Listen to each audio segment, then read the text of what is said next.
কিছু সৌন্দর্য ক্যামেরায় ধারণ করা যায়, কিন্তু তার অনুভূতি শুধু হৃদয় দিয়ে অনুভব করতে হয়। আজ হঠাৎ করেই বেরিয়ে পড়লাম ফরিদপুরের ভাঙ্গা উপজেলার অন্তর্গত পালগি ইউনিয়ন পরিদর্শনে। শহরের ব্যস্ততা পেছনে ফেলে যখন গ্রামের পথে এগিয়ে যাচ্ছিলাম, তখন চোখের সামনে একের পর এক প্রকৃতির অপূর্ব দৃশ্য যেন মনকে থমকে দাঁড়াতে বাধ্য করলো। বর্ষার পানিতে বিলগুলো ফিরে পিছে তাদের হারানো যৌবন। চারদিকে থই থই পানি, পানির বুকে দুলছে শাপলা শালুক, দূরের সবুজের সমারোহ। মনে হলো প্রকৃতি যেন নতুন করে সেজেছে।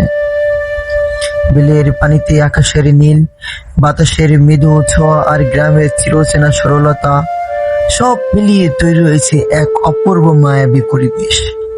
কিছুক্ষণ দাঁড়িয়ে শুধু দেখছিলাম।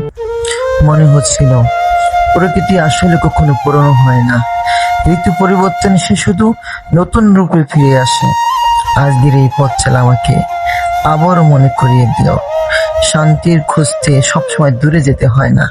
কখনো কখনো নিজের গ্রামের মেঠো পথ, বিলের জল আর সবুজ প্রকৃতির মাঝেই লুকিয়ে থাকে জীবনের সবচেয়ে সুন্দর গল্প।